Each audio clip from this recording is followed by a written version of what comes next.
அனைவருக்கும் வணக்கம். தெய்வீக பலன்கள் சேனல் சார்பாக தங்களை அன்புடன் வரவேற்கிறோம். இன்று நம் காணொலியில் காண விரும்புவது பிரம்ம முகூர்த்த நேரத்தில் தூங்கி எழுந்தால் வாழ்க்கை சிறப்பாகுமா என்பதை பற்றி இந்த காணொலியில் பார்க்கலாம். வாருங்கள் காணொலிக்கு செல்லலாம். மறக்காமல் ஒரு சப்ஸ்கிரைப் செய்யவும். பிரம்ம முகூர்த்தம் என்பது 4:30 மணி முதல் 6 மணி வரையுள்ள காலமாகும். பிரம்மனுடைய பத்னி சரஸ்வதி தேவி விழித்து செயற்படும் நேரம் பிரம்ம முகூர்த்தம் என்பது நம்பிக்கை.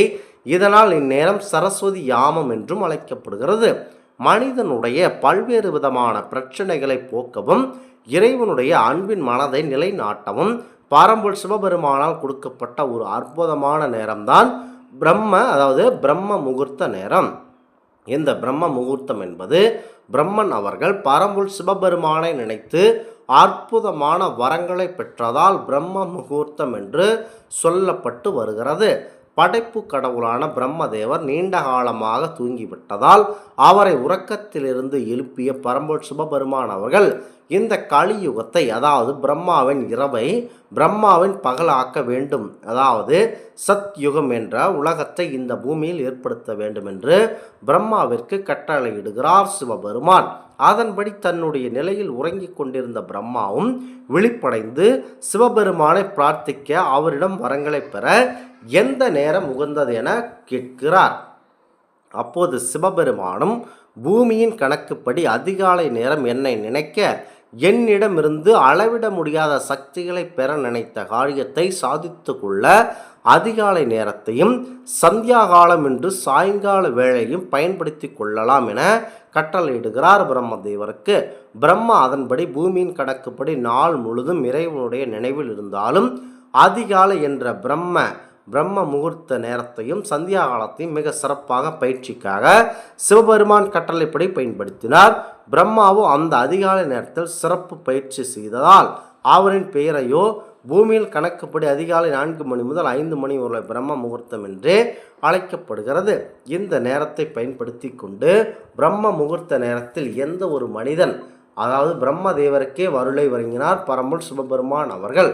கண்டிப்பாக இந்த பிரம்ம முகூர்த்த நேரத்தில் முக்கியமாக தினமும் அதிகாலை 4 மணி முதல் 6 மணி வரையிலான நேரத்தை பிரம்ம முகூர்த்த நேரம் என்கிறோம்.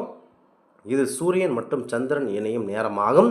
சூரிய உதயத்திற்கு முன்பாக பிரம்ம முகூர்த்தம் பிரம்மாவிற்கு உரிய நேரம் என குறிப்பிடப்பட்டாலும் நினைத்த காரியங்கள் மிக விரைவாக நிறைவேற்றி வைத்து லட்சுமி கடாட்சத்தை பெருக்கச் செய்யும் நேரமாகவே சொல்லப்படுகிறது இந்த பிரம்ம முகூர்த்த நேரத்தை.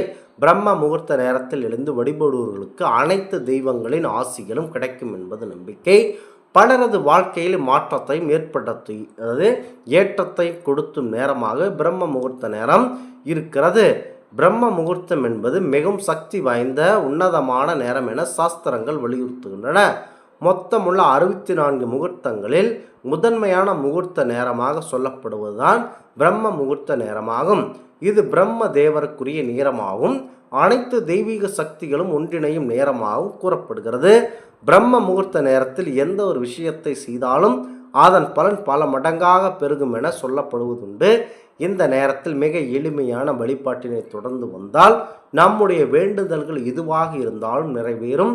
வாழ்க்கையில், தொழில் ஆகியவற்றில் வளர்ச்சி ஏற்படும், சுபிட்சம் உண்டாகும் என நம்பப்படுகிறது. தினமும் பிரம்ம முகூர்த்த நேரத்தில் எழுந்து சுத்தபத்தமாக குளித்து முடித்துவிட்டு வீட்டை, பூஜை அறையை சுத்தம் செய்து வீட்டில் விளக்கேற்றி வைக்க வேண்டும். தலைக்கு குளித்துவிட்டு விளக்கேற்றுவது சிறப்பு. அப்படி தலைக்கு குளிக்க முடியாதவர்கள் உடலுக்கு மட்டும் குளித்துவிட்டு மஞ்சள் தண்ணீரை தலையில் தெளித்து கொண்டு விளக்கேற்றலாம். 60 வயதிற்கு மேற்பட்டவராக இருந்தால் அவர்கள் முகம் மட்டும் கழுவிவிட்டு கூட விளக்கேற்றலாம்.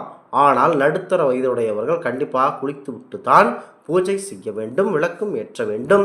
வீட்டு பூஜை அறையில் ஏற்றும் விளக்குடன் அகல் விளக்குகளை எத்தனை வேண்டுமானாலும் ஏற்றலாம். வீட்டு நிலை வாசல் அதிகாலையில் விளக்கேற்றி வைப்பது ஒரு மாபெரும் சிறப்பம்சத்தையும் செல்வ வளத்தையும் ஏற்படுத்தக்கூடிய வல்லது.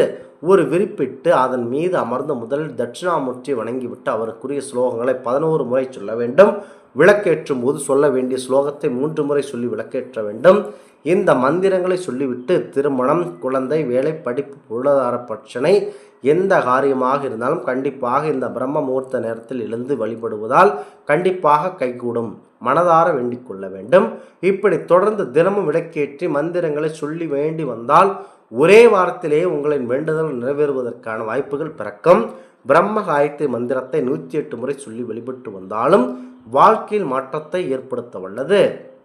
முக்கியமாக பிரம்ம முகூர்த்த வேளை விளக்கேற்றும் போது சிறிய மூக்குத்தி அளவிற்கு தங்கம், அதே அளவிற்கு வெள்ளி மற்றும் செம்பு ஆகிய உலோகங்களை விளக்கில் போட்டு அதோடு ₹1 நாணயம் போட்டு நல்லெண்ணெய் அல்லது நெய் வீட்டில் விற்று விளக்கேற்றி வந்தால் சுபிட்சம் ஏற்படும். இப்படி விளக்கேற்றுபவர்களின் வீட்டில் அல்ல குறையாத செல்வம் சேர்ந்து கொண்டே இருக்கும். விளக்கினை சுத்தம் செய்யும் போது அதில் போட்ட தங்கம் போன்றவற்றை தனியாக எடுத்து வைத்துவிட்டு சுத்தம் செய்து மீண்டும் விளக்கேற்றில் போட்டு விளக்கேற்றலாம். இப்படி விளக்கேற்றி வந்தால் அந்த வீட்டில் மகாலட்சுமியின் அருள் கண்டிப்பாக நினைவில் வந்து கொண்டே இருப்பார்கள். கண்டிப்பாக இந்த பிரம்ம முகூர்த்த நேரத்தில் எழுந்து இந்த பூஜை செய்தால் வாழ்க்கை சுபிட்சம் அடையுமா என்ற கேள்விக்கு கண்டிப்பாக அது நடைபெறும் என்பது ஆன்மீக சாஸ்திரம். எவர் ஒருவர் மனதில் செல்வத்தையும் நினைத்து கொண்டு பயத்தில் இருக்கிறாரோ, அவர் பணம் சம்பாதிக்க முடியாமல் தடுமாறி கொண்டு இருந்தாலும் கண்டிப்பாக அவர் செல்வந்தராக மாறக்கூடிய அற்புதமான வாய்ப்பு இந்த பிரம்ம முகூர்த்த நேரத்திற்கு உண்டு. இந்த ஆன்மீக தகவல் உங்களுக்கு பிடித்து இருந்தால் தெய்வீக பலன்கள் சேனலை கண்டிப்பாக சப்ஸ்கிரைப் செய்து கொள்ளவும். மீண்டும் ஒரு நல்லதொரு காணொளியில் உங்களை சந்திக்கிறோம். நன்றி, வணக்கம்.